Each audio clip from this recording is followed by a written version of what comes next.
सरकार ने कुछ चीजें रिकमेंड की है ना। अब वो चीजें हैं क्या? हेल्थ मिनिस्ट्री ने कल ये डॉक्यूमेंट जो है वो रिलीज किए। 2 डॉक्यूमेंट्स है बेसिकली। एक जो है वो माइल्ड और एसिम्प्टोमेटिक कोविड-19 केसेस को इंक्लूड करती है कि इनका ट्रीटमेंट कैसे हो, ड्रग्स कैसे दिए जाएं। दूसरा जो है वो जो पीडियाट्रिक एज ग्रुप है उनको डील करता है। फिलहाल हम बात करेंगे जो मेन है एसिम्प्टोमेटिक और माइल्ड फंक्शन को कैसे ट्रीट किया जाए। मतलब अगर आपको माइल्ड कोरोना है, आप एसिम्प्टोमेटिक है, तो आप घर पे ही रहिए, आपको हॉस्पिटल आने की कोई जरूरत नहीं है। तो सबसे पहले तो बात करते हैं कि रिकमेंडेशंस क्या है। सरकार ने जनरल और स्पेसिफिक रिकमेंडेशन दी है। जनरल गाइडलाइंस में यह है कि जो पेशेंट है, सबसे पहली बात तो यह है कि आप डॉक्टर से कंसल्ट करें। मेरे खुद जानने वाले दोस्तों, उनको सिम्टम्स हैं कोविड के, ना वो टेस्ट करा रहे हैं ना वो डॉक्टर से मिल रहे हैं। आप डॉक्टर से जरूर कंसल्ट करो, लगातार कंसल्ट करो। हालत बिगड़ने में दोस्तों बहुत कम वक्त लगता है। मेरे परिवार के एक हैं, उनको सर्दी जुकाम था, उनको लगा नॉर्मल है। 2 दिन के अंदर उनकी ऐसी हालत बिगड़ी कि अभी हॉस्पिटलाइज्ड है। इसीलिए डॉक्टर्स से बिल्कुल टच में रहें और कंसल्ट करते रहें और बताते रहें कि आज मुझे ब्रीदिंग प्रॉब्लम हो रही है या मेरा बुखार बहुत तेज हो गया। देखो, breathing problem is very dangerous. मतलब वैसे तो कोविड में ब्रीदिंग प्रॉब्लम होती ही है। ऑक्सीमीटर रखो अपने पास, ऑक्सीजन लेवल नापते रहो। 90 से कम हो, 85 to 90 के बीच में भी ठीक है, एक्सेप्टेबल है। 85 से नीचे जाए तो that is very dangerous. So what you have to do कि लगातार आप बताते रहो अपनी कंडीशन। क्योंकि देखिए, कोरोना से मौतें इसीलिए होती है, उनको ब्रीदिंग प्रॉब्लम, डरा नहीं रहा हूं, बता रहा हूं आपको, ब्रीदिंग प्रॉब्लम की वजह से। तो इसीलिए आप लगातार अपने डॉक्टर से टच में रहिए। फिर कोविड पॉजिटिव पेशेंट जो हैं वो पहले प्रॉपर फिजिशियन को, मतलब सेकंड पॉइंट है, फिजिशियन को कंसल्ट करें और उनसे पूछे फिर क्या मुझे मेडिकेशन लेनी है नहीं लेनी है। बाकी क्या है, जो सिम्प्टोमेटिक मैनेजमेंट फॉर फीवर है, रनिंग नोज है, कफ, मतलब वही कि आपको जुकाम है और आपको फीवर है, तो वो तो एज वारंटेड है। ये बिल्कुल रिकमेंडेड है कि आप गरारा करें, वार्म वाटर गार्गल्स या स्टीम ले। हर दिन 2 बार स्टीम ले। स्टीम बहुत जबरदस्त काम करेगी। वैसे भी जुकाम में स्टीम लेनी ही चाहिए।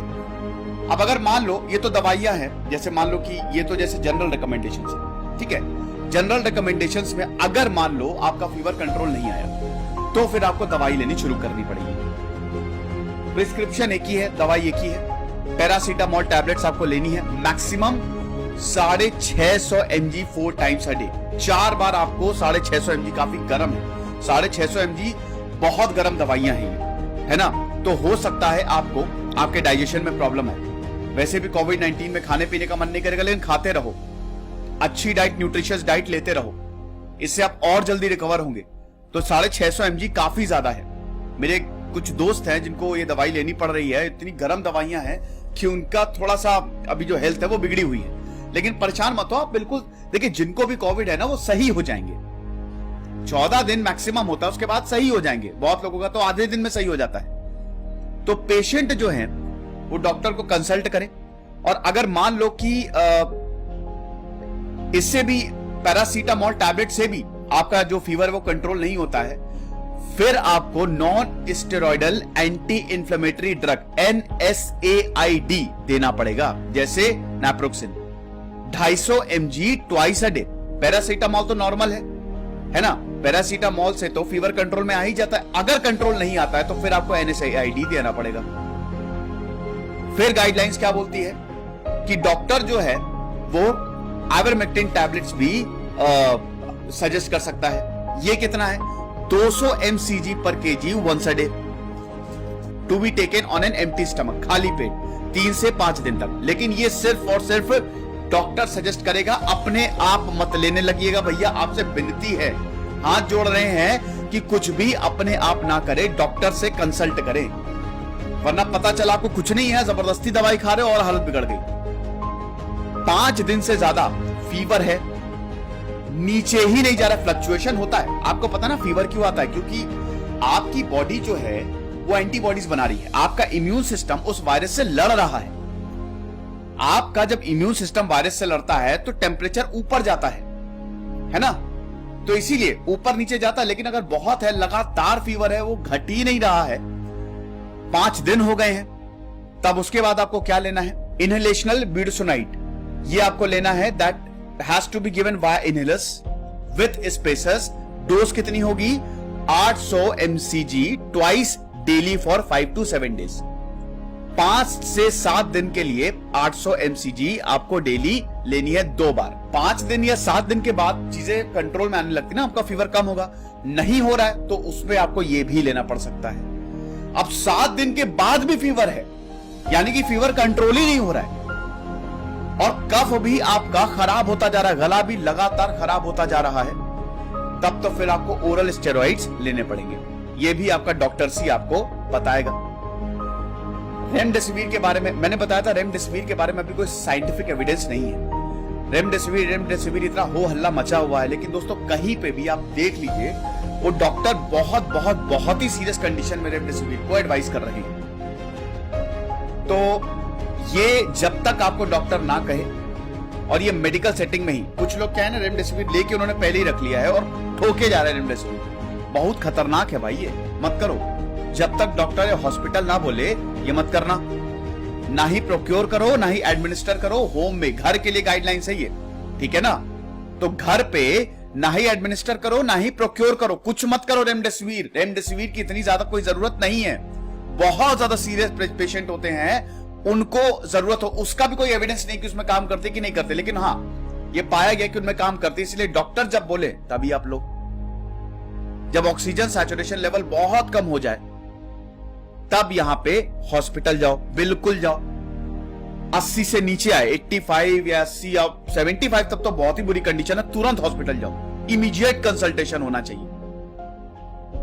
आगे देखते हैं बच्चों के लिए क्या है प्रोटोकॉल।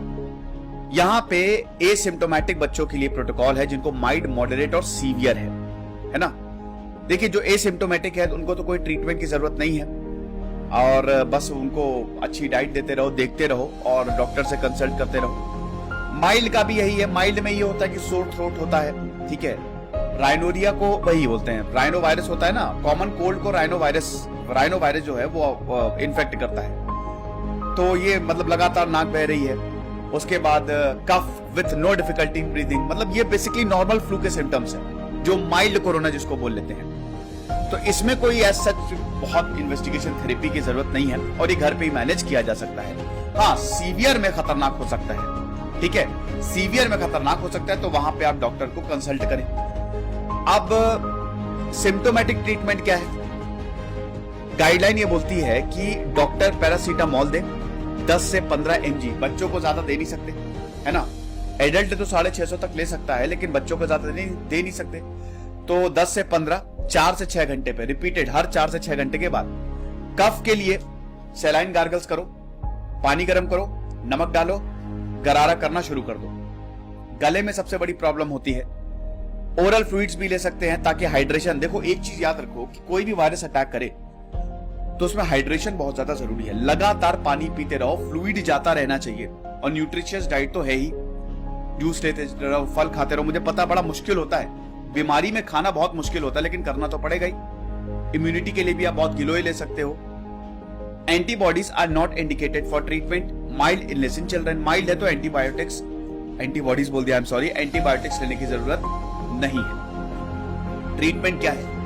जिनको मॉडरेट कोविड-19 डिजीज है, मॉडरेट, अभी तक ये तो माइल्ड की बात थी, मॉडरेट की अगर बात करें तो उनको फिर हेल्थ सेंटर में आप एडमिट कराओ, क्योंकि बच्चों की बात है।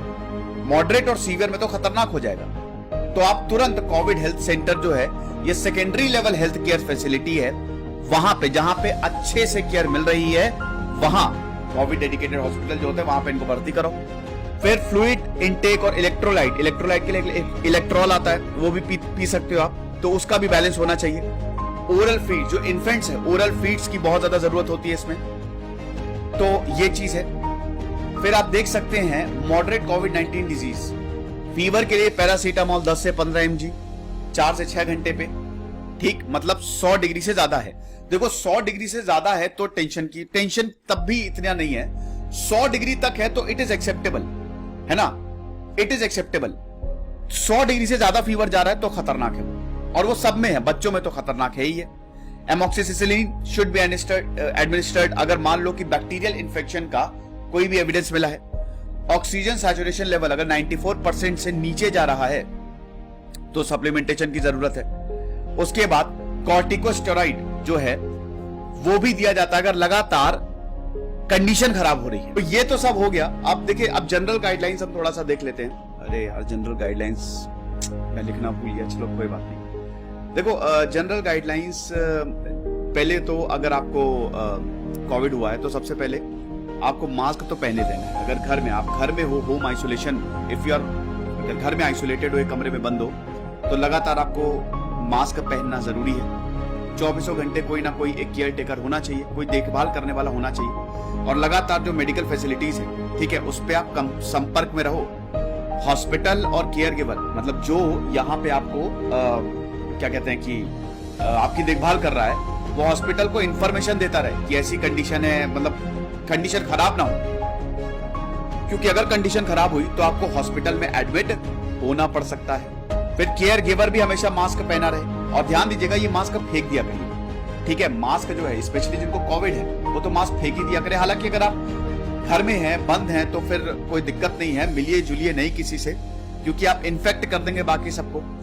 और बाकी तो सब चीजें वही है कि सैनिटाइजर लगाइए, हैंड वॉश करिए, जो नॉर्मल इंस्ट्रक्शंस है वही दिए गए हैं। लेकिन इसमें सबसे बड़ी बात यही है कि आप लगातार जो है वो संपर्क में रहे हॉस्पिटल से, कि अगर आपकी कंडीशन खराब हो तो आपको तुरंत शिफ्ट किया जा सके। अब देखिए, ये तो बात अभी मैंने आपको बता दिया था कि ये बात हुई कि अगर आपको लगातार फीवर आ रहा है, फीवर कम नहीं हो रहा है, लेकिन 10 दिन के बाद या 11 दिन के बाद अगर आपको फीवर नहीं आ रहा है, ठीक है, 4-5 दिन हो गए आपको फीवर नहीं आ रहा है, तब आपका कोविड खत्म हो गया है और अब आप बिल्कुल सुरक्षित हो गए हैं, यू आर रिकवर्ड। ये सारी गाइडलाइंस है जो मिनिस्ट्री ने बताई है। तो भैया सेफ रहो, केसेस बहुत ज्यादा बढ़ रहे हैं। खुश रहिए, पढ़ते रहिए। इधर से सिद्धांत अग्निहोत्री साइनिंग ऑफ।